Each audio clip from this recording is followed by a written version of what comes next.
Ready to dive in? Welcome to Adventures in Truth podcast.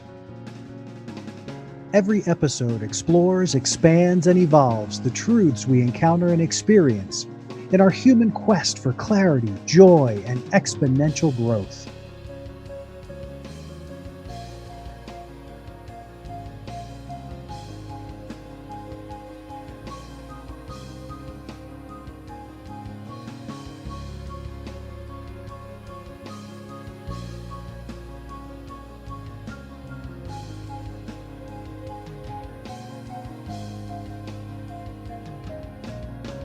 And now, here is your host, Jim Case. Welcome to Adventures in Truth podcast.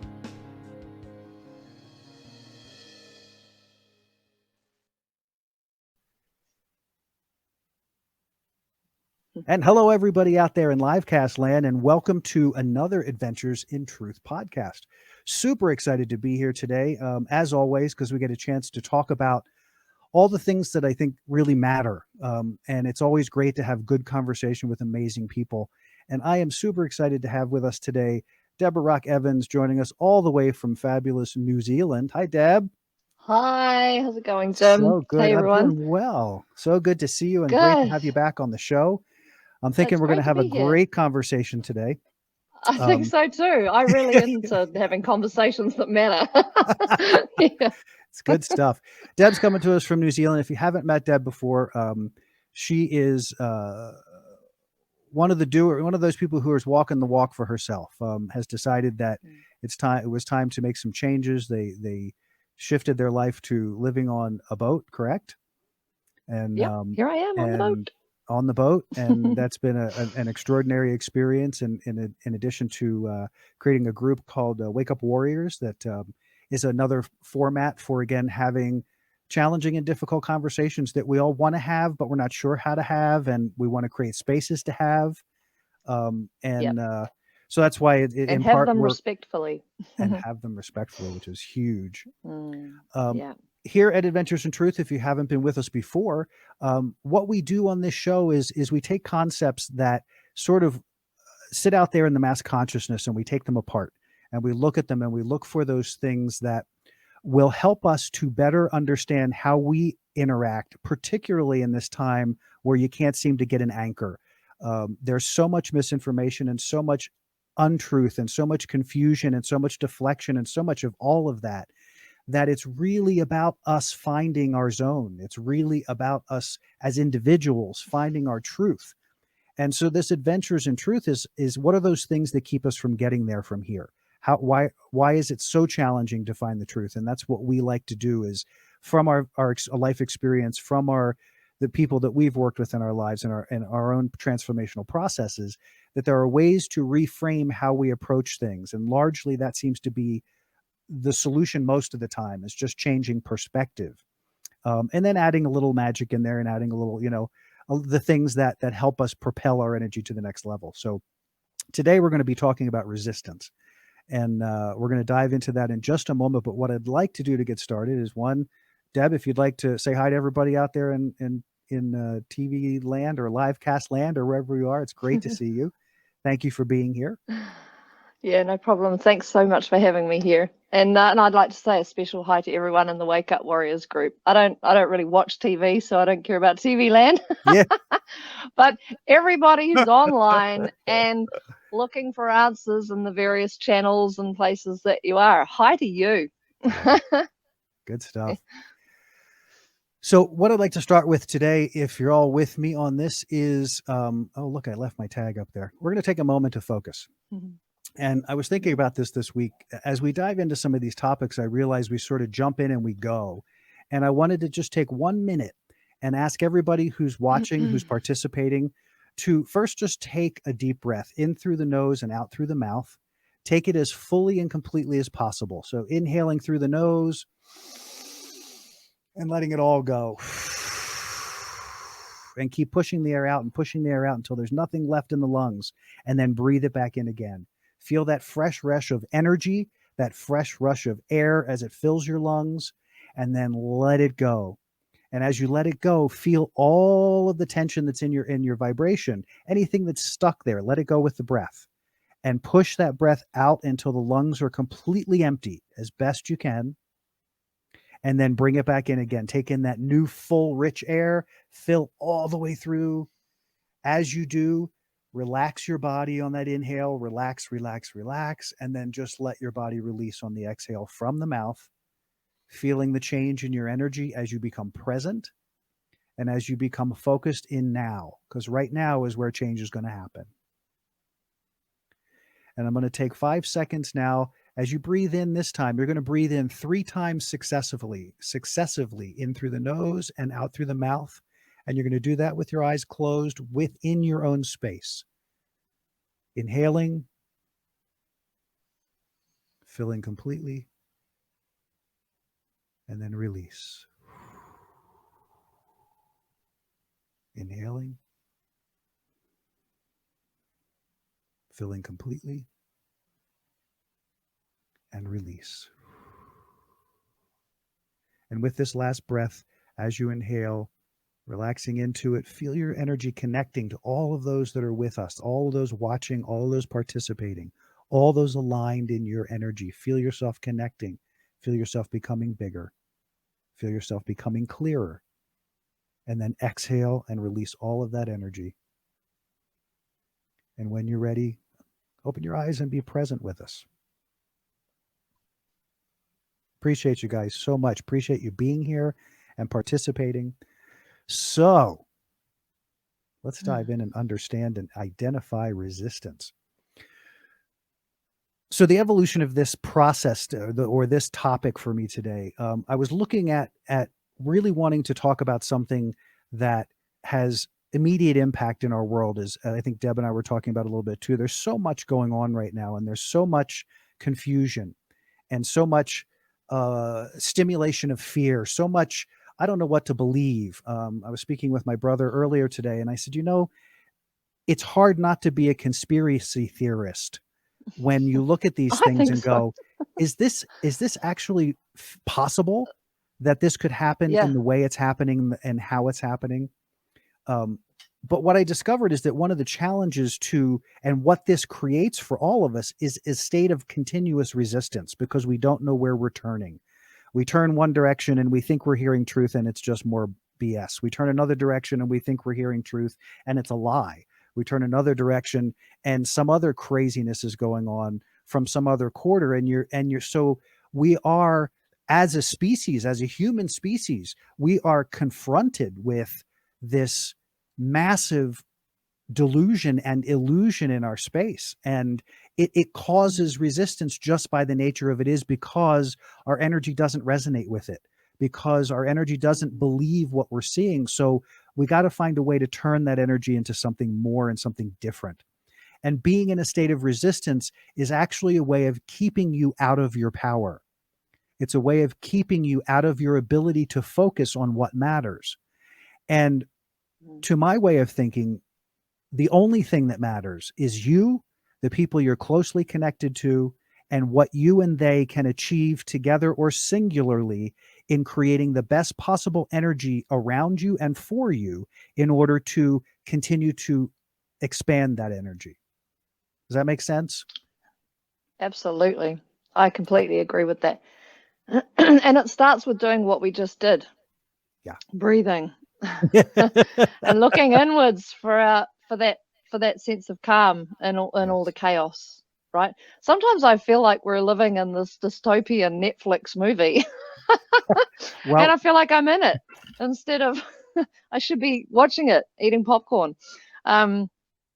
Yeah, it is crazy what's going on out there. And it's not just what we're hearing and what people are saying. It's even down to what we're seeing. Like I found a channel on Instagram the other day, and I forget the name of it. We'll have to put it in the show notes. But it's basically using AI to transform videos and even photographs of people so that they can basically be doing and saying something that they're not. It was really scary. It's really scary. So if you've got the likes of Obama saying that, Trump is a dickhead, that was literally coming out of his mouth. It was his words. It was his voice, sounded like his voice anyway. Yeah. And this is the kind of reality that can be created now. It's really scary. Oh my So goodness. in terms of knowing what to believe, even when you think you're seeing it from source, we're not always seeing Well, and I reality. think that's an important, and you made an important point earlier about the being on the TV show. I think that's the thing that would be helpful for most of us, at least, and it sounds like not only within our own country but outside of the country, is to recognize that there are these leaders that have turned our world into a reality TV show. And Yeah. here's the thing about the reality TV show. It's all crap. None of it's real. So the good news is that what makes it really great is you don't have to pay attention to any of it, because none of it is going to change necessarily the things you need or the things that you could or should do for yourself in order to lower resistance. The more you engage with the delusion, the more you engage with the game show, the more you engage with it, the more resistance you will build internally. It's an organic process. Okay, guys, let's go back to energy. Energy is energy, period. Simple. We are energy. So you, as a field of energy, show up somewhere, and then in that somewhere you encounter another energy that is not in alignment with where you are or who you are or what you feel or what you believe. There will be resistance. It's just like magnets. Your system will go, this doesn't feel good. This doesn't feel right. And you are absolutely correct. To my way of thinking, what I do with that energy is I say, this energy causes my energy to spiral down. I want nothing to do with this energy. I'm disengaging from my engagement with this energy. One, because I don't need to be in resistance. It doesn't serve anything, and it bleeds through to everything else. And secondly, if that energy doesn't serve or uplift, then why would you want to even waste an ounce of your time focusing on it? So first and foremost, and we're getting a little ahead of ourselves, I think, because this topic can just get so juicy so fast. And we don't really have a plan.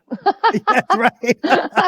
we have Just a saying. flow. We have a flow, We have a and we flow. love our flow. But Yeah. one of the things that I think is very important to really getting a grip on resistance, more away from the idea of what's one person's vision of it another. I always like to go back to definitions, at least from dictionary perspective, because that is what mass consciousness has agreed is what this thing is about. So if we look at the idea of resistance, here are the definitions that I gleaned from my work this afternoon, or yesterday. So defining resistance. Two key things about resistance. The first is it's a force, such as friction, that operates opposite the direction of motion of a body and tends to prevent or slow down the body's motion. That is specific to energy, everybody, in case you're unclear about that. The force is about energy. So it's energy. That friction is the rubbing together of energy. That is resistance, what we just talked about. Your field encounters something else. It begins to slow down, or your energy begins to wind down in the course of that experience. The second definition, the refusal to accept or comply with something, to attempt to prevent something by action or argument. And there's not too much of that going on right now. Only everywhere we look do we see these forms of resistance.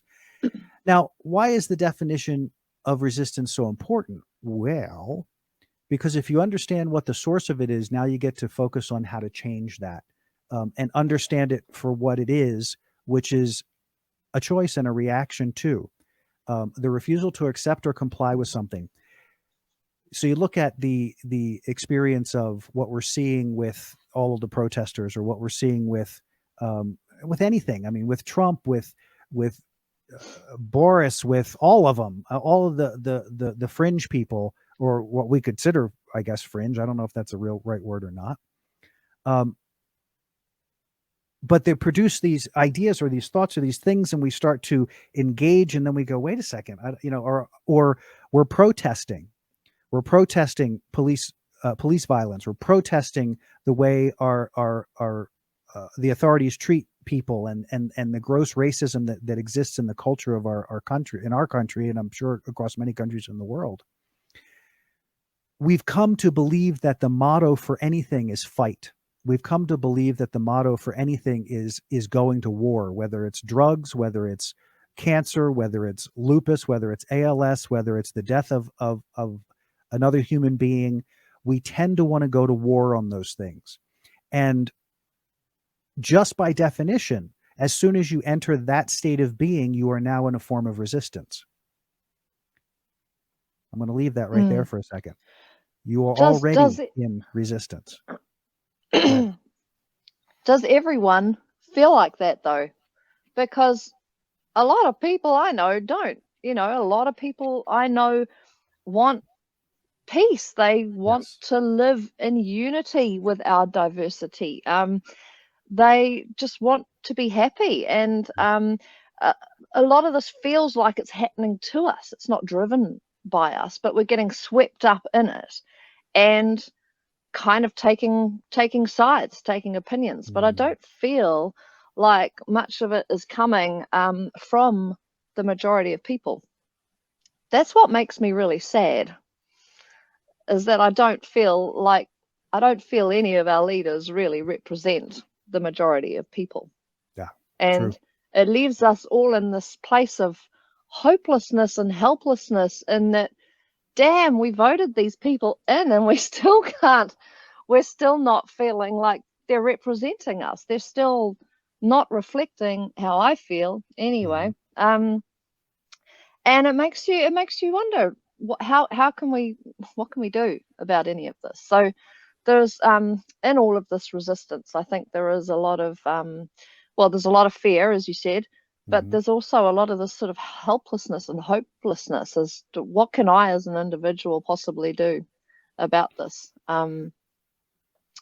And you know, I'm noticing on an individual level with a lot of friends and people I know and people in the group, a lot of people have been saying, I'm falling out with friends. I've had a big falling out with someone that I've known for years, all my life. We've butted heads, and it's because of current events. It's because of what's going on in the world, that they've realized they've taken a stance. They're no longer in alignment about this, and they can't move beyond it. And they've had to realize, and a lot of people are realizing, that if they're not in alignment with each other, their paths have to move in separate directions. So what you were saying is before, about friction, and it slows down the flow. So if we're not doing the right thing or heading in the right direction, things are going to become sludgier and harder. And but if it's flowing, if you're in alignment with the people and things and directions that you're going, things that you're doing, if you're in flow, then it is the way to go. It's absolutely, to be sure. So, but I think right now this is all about people just needing to take a stance. It's feeling like the world's becoming a lot more, I hate to say it, black and white, and that people need to take a stance. Are they either well, I don't know what the sides of the fence are, but I don't know what the sides of the fence are. But it feels to me, it feels more, are you with the establishment or against the establishment, is kind of how I'm feeling. Are we happy with the way the world is being governed and organized and controlled, or are we not?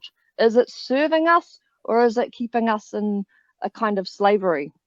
You know, are we healthy or are we unhealthy as a result of it? And when you start to see people taking to the streets, and a lot of them are doing it peacefully, and some aren't, but wow, oh wow, I'm definitely getting the popcorn out and watching with interest with what goes on, especially in the States at the moment, because people are starting to take a stance.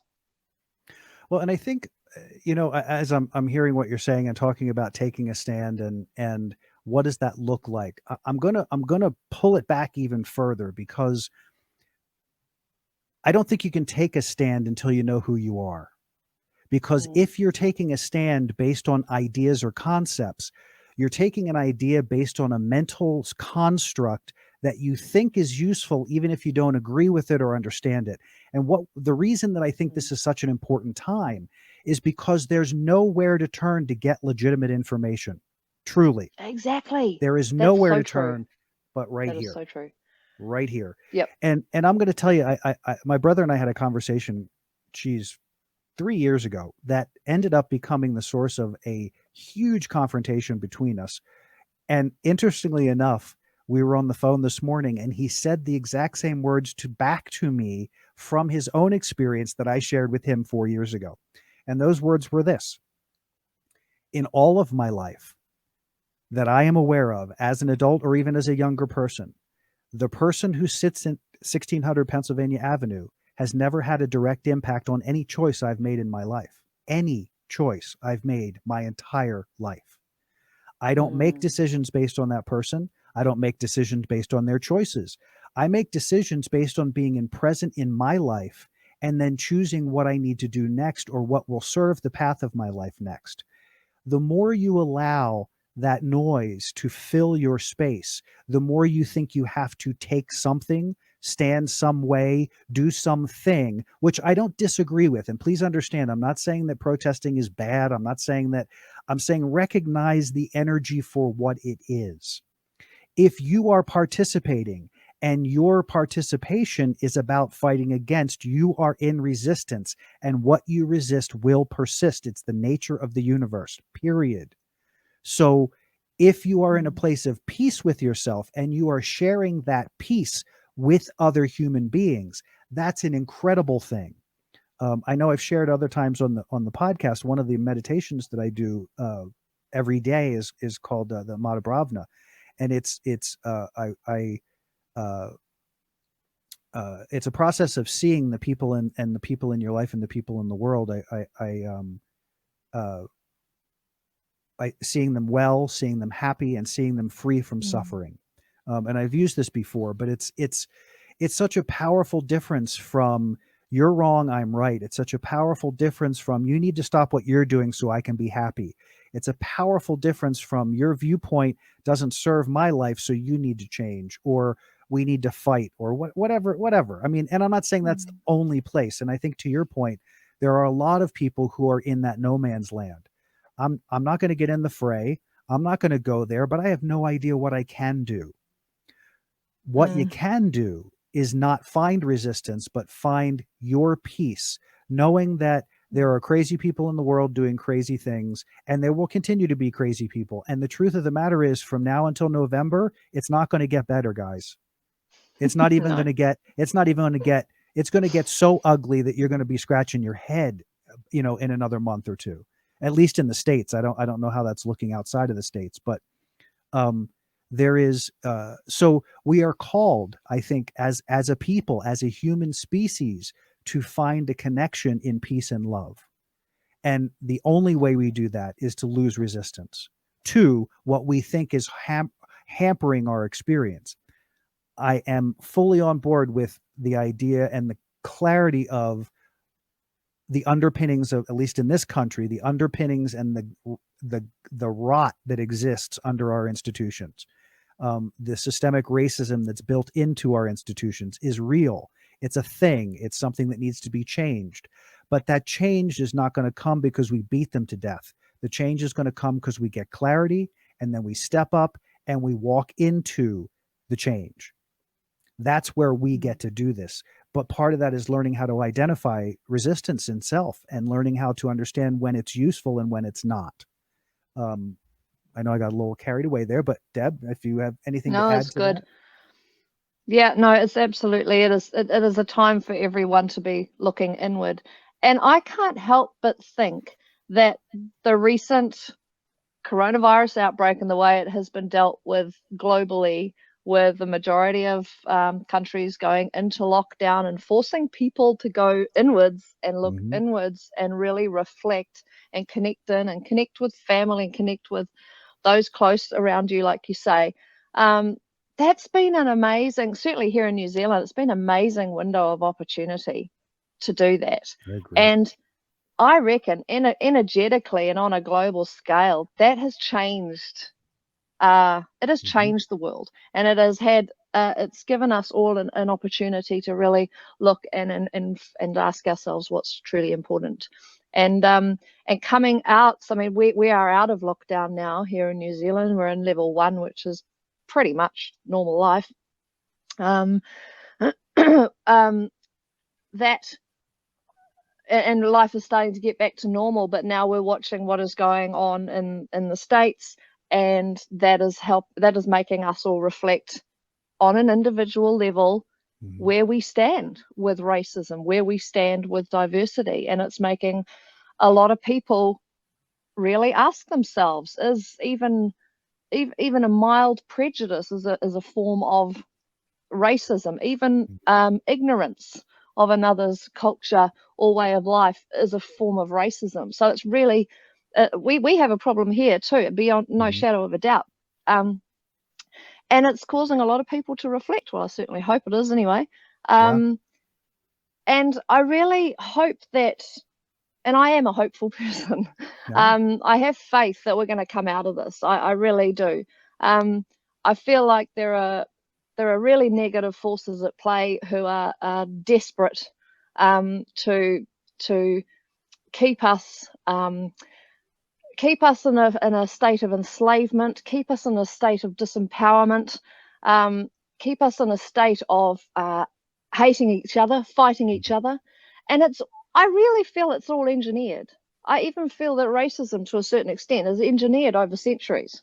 And that at a really human level, if we all really look deep inside and get past ourselves and our beliefs that are really just continuous streams of thought that we have thought all our lives and have stuck and become beliefs, that when we get past all of that, really inherently we all want the same thing, and we can all come from a place of love, and we can look past all of our differences, and like I said before, really find unity in our diversity. And I feel like we are entering this time now where this is absolutely possible, but we've got to have the clash and the fight and address the elephant in the room and address the injustice, and the past hurt of generations. We've got to address it and stand up and take our responsibility, for our own personal responsibility for any of that, and in order to move forward, right? So as you were saying before, there has to be a clash, I guess. The resistance has to build to a point where we can break through it, which is, and it could go both ways. So like before, I was saying you need to take a stand, but that doesn't mean that the stand needs to be in defiance of someone else's stand. If we can take a stand and find the commonality in what we're standing for, then maybe that's the key in moving forward. Yeah, I think there is. We were getting ready to talk about this just as we were reviewing the show today, so this will be fun to have this conversation. But we were talking about fear and resistance as being kissing cousins, and when I say that, to me, again, in a broader scheme, that if there is resistance, there's fear. Here's the reality of the world right now. The world is exactly the way, and I know people are going to lose their minds over this. The world is exactly where it needs to be right now, based on what we have decided we want and what we have been asking for repeatedly for months and years and hundreds of years, even possibly. And there has been enough momentum created in that need for change that while it doesn't look good on the outside, if we can find a place of non-resistance to observe the process, that we can see that it is all beautifully unfolding, and it's ugly and it's nasty and it's mean and there's all kinds of stuff going on, and you don't have to align with any of it. The idea is find your lane and then build your energy to the energy that you want. And this is where it gets confusing, is because we've been trained for so long that resistance is necessary. We've been trained since the get-go that fighting is the only way to get what you want. And what we're finding, even in the context of the protests, is that They even got to the point of the minutia in the protest. There is protest, which is peaceful, and people who are coming together for a clear reason. And then there are the people who are not coming together for that reason. The rioters, the people causing damage. Two very different lanes of traffic going on here. But again, necessary because it's what we've called forth in each of us. We are, it's calling forth what we're seeing as a unity that we've never seen, but at least to me. There have been many situations that have occurred over the last 4 years of blatant, horrible racism, of just complete inappropriateness that started a little bit of momentum, but didn't get people engaged. And then all of a sudden we have a situation where there's a pandemic. We're made to stay home. We have to isolate. We have to be in our own space. We have to be alone. We've even created it to the point that not only do we get to confront this, but we get to be on our own to confront it. How magical to me is that? I don't care if it's constructed. I don't care if there's a conspiracy theory. What I care is that the opportunity that it presents is where the gold is. In our last podcast, we talked about that with things like 5G, and we talked about it with stuff like the murder that occurred in Milwaukee and all of that stuff, that there are ways that you can refocus. And so to me, fear and resistance are very close kissing cousins, in that if you are engaging in resisting the current reality, then you're not being present to the current reality because we called it forth.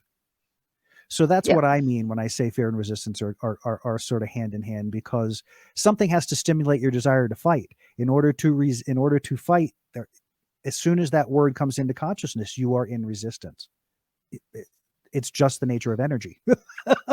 It nothing to do with English language. Nothing. It's energy all the way across the board. So, so I would love to hear I know, because you had a little different perspective on that, and love to hear your thoughts about that as well. Yeah, well, I do think where there is fear, the opposite is hope. I do believe that that hope can exist in the same state of resistance. Mm-hmm. But the one thing that they have in common is the focus on the outcome. And as you were saying before, that's what's going to take you in that direction. So I personally, like I said before, I don't have fear around what's happening in the world. I'm concerned. I'm sad for a lot of people who aren't in a state of readiness for this. Maybe they haven't been doing a lot of the work, and I'm not necessarily a person that's doing a lot of the work. I think you do a lot more work than I do.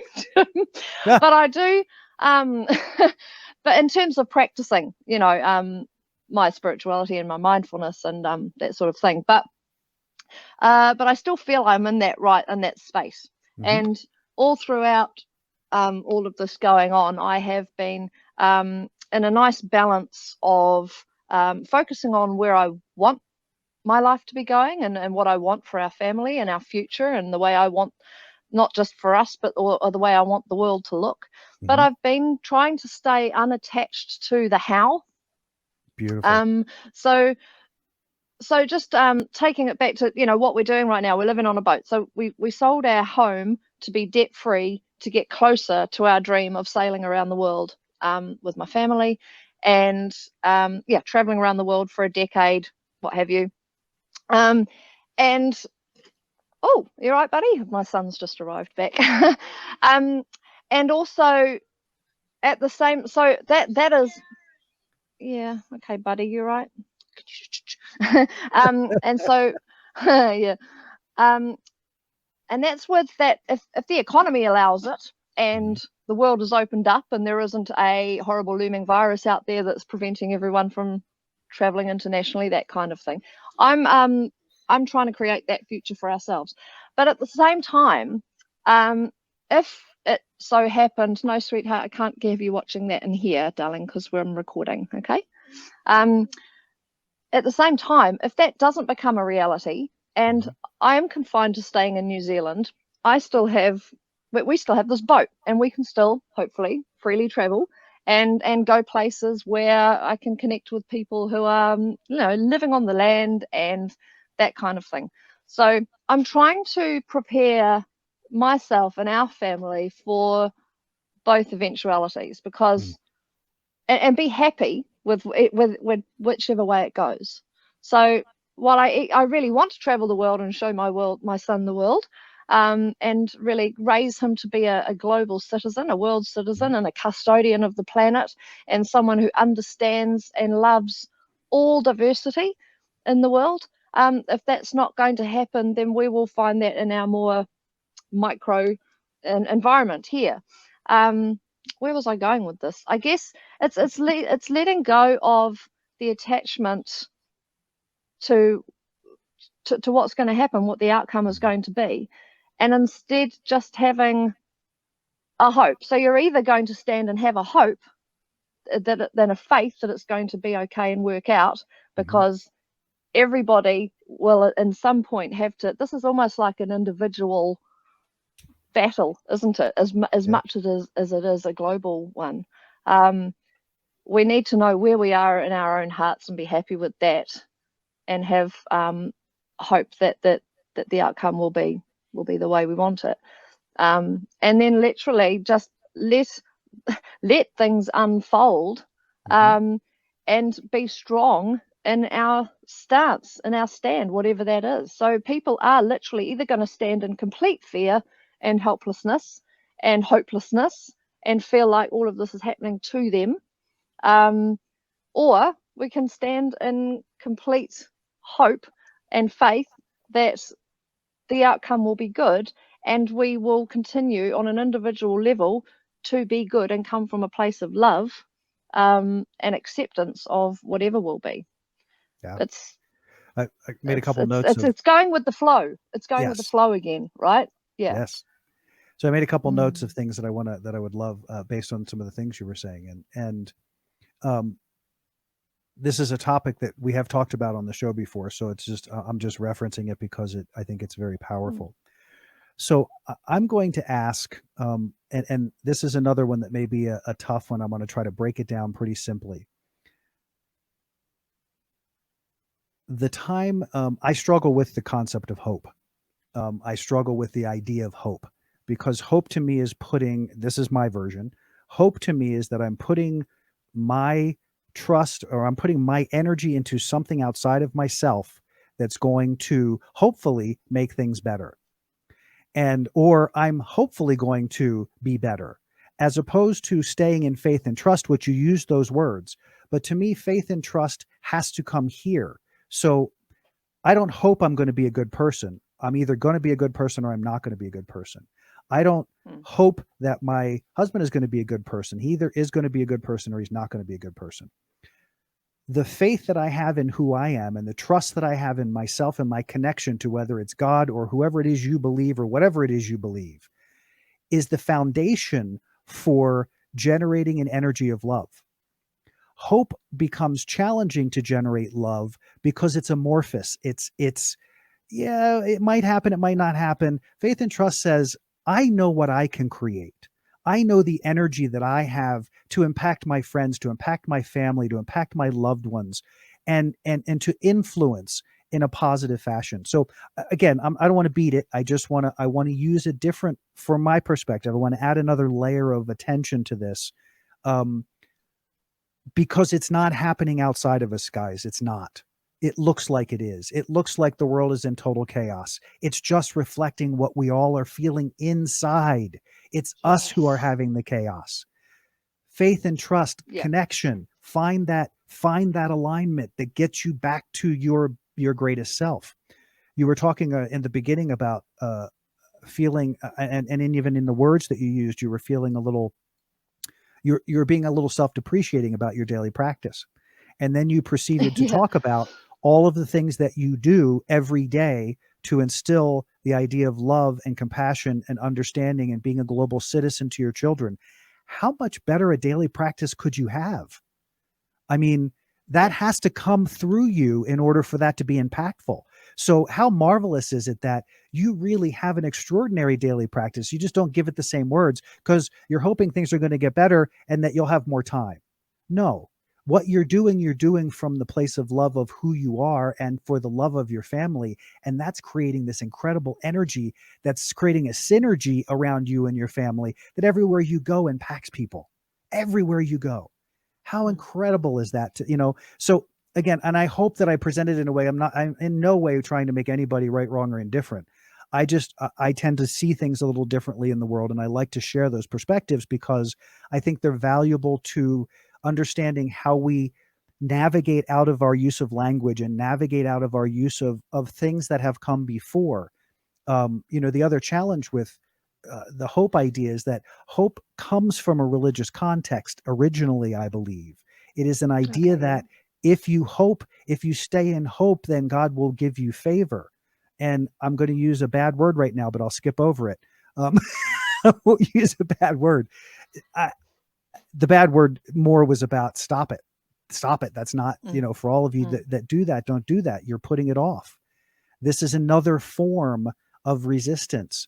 It's another form of how we go at odds with who we are as an organism, who we are as an entity, that we came from love, we exist in love, we birthed into love, and we came into this time-space reality to have experiences, and we're having tons of them, except we get caught up in the experiences and think they matter, and they don't. What matters is what's happening to you as a result of those experiences. What choices are you making? How are you evolving? How are you feeling? How are you sharing? How are you growing? You talked earlier about staying away from the hows. God, I could not emphasize that enough. You don't need to know how anything. You don't need to know how this is going to end. It doesn't matter. What matters is how you are through it. So that what if your time is coming at the end of the month? What if your day's up? What do you do in between now and then to make it the most satisfying, most amazing experience it could be? What if your end is in October? Are you just going to sit and hope that between now and then October that good things are going to happen? Or are you going to create them? Because you lose resistance, you lose your, that's what I see when anybody, people that I've experienced, including myself, go through a disease process or go through a very challenging time. What happens to us is we start to lose resistance. We go, wait a minute, what am I fighting about? That happens a lot in disease because the disease process is simply chaos in the energy. It's just a chaotic thing that happened in our energy. Something so rubbed us the wrong way, but we did it anyway. We loved it anyway. We didn't love it. We resisted it, and we resisted it, and we resisted the tension and the tension and the tension. And then finally the body goes, I can't hold this tension anymore. I can't hold it. My field doesn't sustain tension, and something cracks or breaks. It doesn't mean we're broken. It just means, oh, okay, got to refocus myself back into that focus of trust and faith, bring it back to losing resistance, bring it back to find the place of the observer, and then take the steps that you're inspired to take as a result of that. I hope that wasn't too long-winded or too crazy, No. but you were in flow, Jim. Oh my gosh. I love Beautiful. flow. Flow stuff is good. That what you were describing right at the end there, I know there are a lot of people who have overcome cancer by simply treating the cancer that way. Yeah, exactly. Observing it, loving it for what it is in your body right now, so that it can release, so that it, it's the only way it will release. It's the only way it will. Right. It's not like it's a maybe. It's when I surrender, when I lose resistance. Go ahead. So we need to be doing this now. Is that what you're saying? That every individual on the planet right now needs to be losing the resistance, letting go and allowing the flow, but being strong in their heart of what is important to them and what stand they are prepared to take. Yes. Whatever that might be. And that is why we're finding a lot of people are falling out, because they're not in alignment in terms of that stand. And that is okay. And those people were meant to come into their lives for some reason, and they've served a purpose, and now they're not. So it's about It's definitely about finding alignment with people who are, that you're aligned with, Yep. who are thinking the same things, believing the same things, feeling the same things, wanting the same things, and coming from that same energetic place as you. Yes. Find those people. Yep. Absolutely. And you do that by aligning your energy, because that's what attracts. Like attracts like. Resistance, Yeah. the expressions, I was going to use them all over the show today, but they're so used. But resistance is futile, and what you resist persists. The truths of those are so powerful, and so powerful that it's almost frightening in the lack of recognition of how powerful they truly are. So identifying resistance is key. And the simplest way that I can do it, because in my own personal life experience, I don't experience a lot of big resistance anymore. Meaning, I'm in the flow. I like my connection. I work that connection. That's really where the attention should be. How do I build that muscle? We're so willing to invest in spending lots of money going to the gym to abuse our bodies, but we're not willing to take 15 minutes to build the muscle of spirit within ourselves to create a connection that will change your body by virtue of the fact that you're not no longer holding on to the crap that makes you fat and uncomfortable and miserable. You're letting it go, and the body can realign, the energy can realign, and you can step into these things in a way that's vastly different. I was having a wonderful conversation with Mike about smoking. He likes to smoke cigars, little cigars. And 2 times now in the last 2 or 3 weeks or a month or so, he has attempted to quit, or has gone longer than normal without. And it creates this enormous, crazy shift in his energy, in his field. And it hits me. And then it, it causes reaction. And we go through this thing, and all of a sudden it's like, wait a second. And he'll say, I haven't smoked for 2 days or whatever. But the conversation became about recognizing that you can't fight against cigarette smoking. You'll continue to smoke. You can't fight against a cigarette. You can't fight against the addiction. You can't fight against the craving. All you can do is allow it, and then observe it, and make a different choice in the moment. I smoked for many, many, many, many years. So did I, Jim. Yeah. And what took And me, yeah, good. I still consider it one of the hardest things I've ever done in my life, and one of my proudest achievements was to quit. Like, it was huge. Yeah. The thing that I found in losing the resistance to the addiction was simply doing this. The feeling would come on, the chemistry would start happening in my body, and my body would go, I want a cigarette. And I would be with, I want a cigarette. And I would sit with it, and I would respond to that and say, I know, but we don't do that anymore. Without any fight, without any argument, without anything other than the clarity that I do something different now. I act differently now. This now is different than that now. So in this now, I'm not making that choice. And as soon as initially the first couple times it was chunky, but the third, the fourth, the fifth, the sixth, the 100th time, it literally stops the energy in its tracks, literally dissipates the entire experience of needing, wanting, or desiring. And all that's left is this weird little mind drivel that wants to try to convince, look, and it's just noise, just words. It now no longer has an impact. And now I don't even know how long it's been now. It's not terribly, I mean, it's been 2 or 3 years, I think, or a little longer, but it's a non-event, and I still get cravings occasionally. And if it hits in a weird way, one, I know it's emotional. Something just happened that I walked into somebody's thought form, or I walked into something happened in my world that stimulated that instant need to disconnect. Why did I want to disconnect? So now I can go there, but I can also at the same time say, yeah, we used to do that, but now it's not even a thing. So now it's just, I just change my mind. I just go to something else because it's just silly, except to take the moment and go, Jim, note to self. Okay. Huh. Why did I want to disconnect in that moment? If it's important, I'll come back to it. If it's not important, we'll move on. But so identifying those resistances. So when I'm talking to Mike, I said, you're trying to fight fire with fire. It won't work.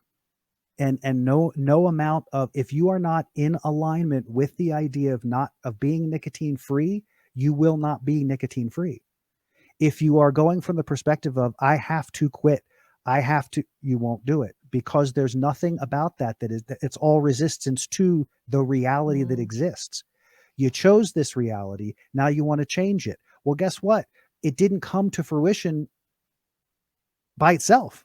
So you got to create you got to build that new muscle. You got to build that new experience. And, they become easier and more fluid over time.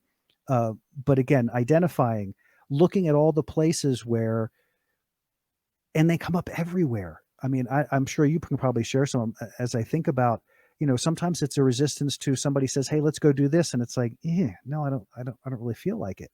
And most of us will override that feeling because we're like, yeah, but it's going to be fun and we should go do it.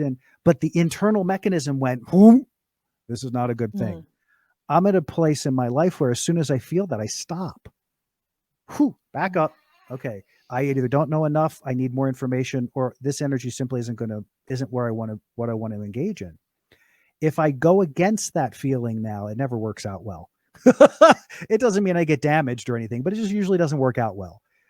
When I trust it, it unfolds in a way that I see why I didn't. And now I understand how to make an adjustment and a shift there. And it takes me to a much better place than where I thought I needed to be. Does that make sense? So you've learned to trust in the resistance.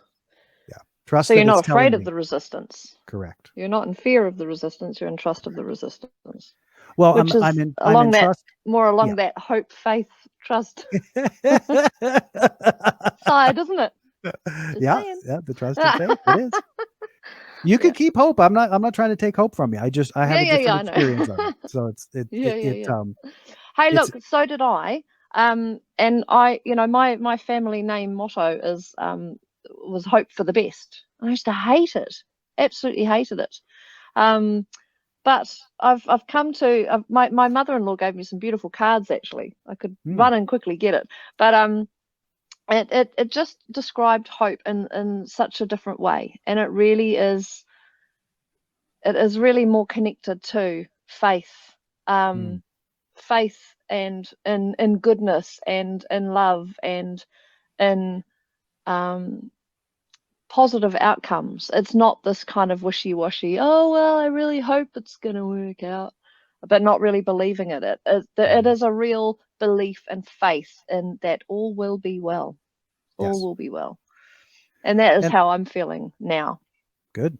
And I think that's wonderful. Yeah. And I'm in the same place. I'm not in some, I'm not in some, I'm thriving. I'm amazed at the incredible opportunity this has presented. Some of it is saddening, but I don't want to spend a lot of time there because it starts its sources with us. I want to make sure that the energy I bring to the table is something that's going to have a positive impact in moving a discussion or something forward. If I don't have that to offer, then what I can offer is just a positive flow, right? If I don't have the urgency or the need to be out walking the streets or getting engaged in that fashion, how I can is by virtue of showing up energetically in a way that adds to the energy that I believe I want to see on the planet. And I think that we sometimes get stymied. Again, you were talking about hope, faith, and trust. I wanted to say yes, but make sure it's coming back here, because it's the lack of hope, faith, and trust in our own ability to change that makes us believe that change is not possible. It has nothing to do with what you're watching. It has to do with what it's reflecting.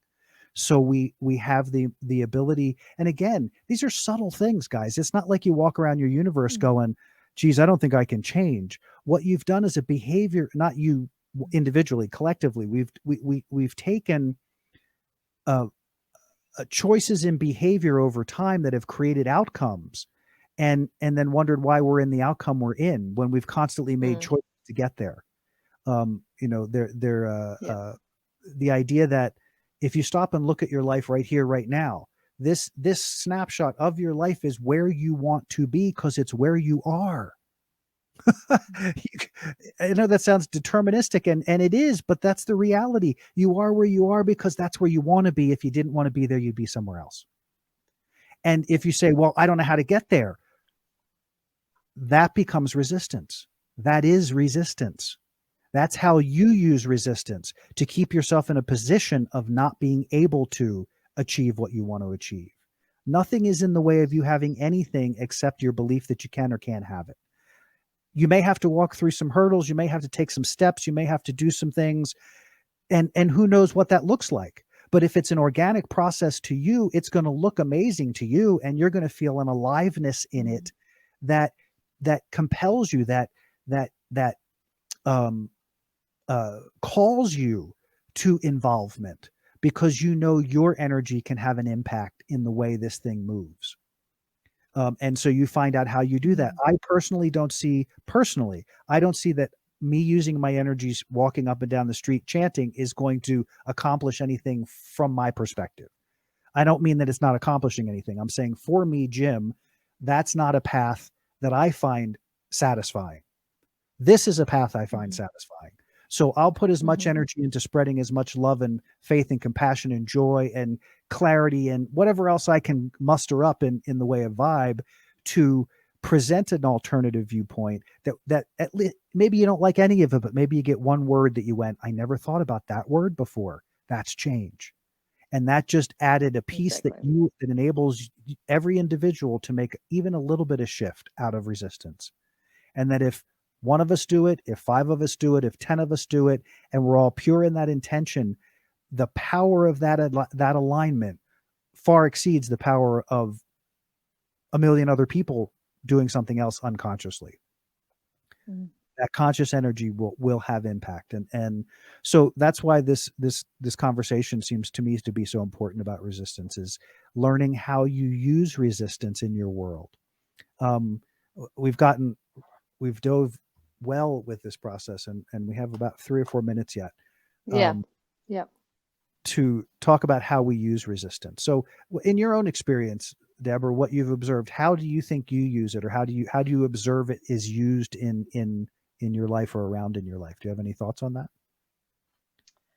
Well, I think resistance helps us, again, coming back to that take a stand, take a stance, decide where we're at on a topic, on what's happening.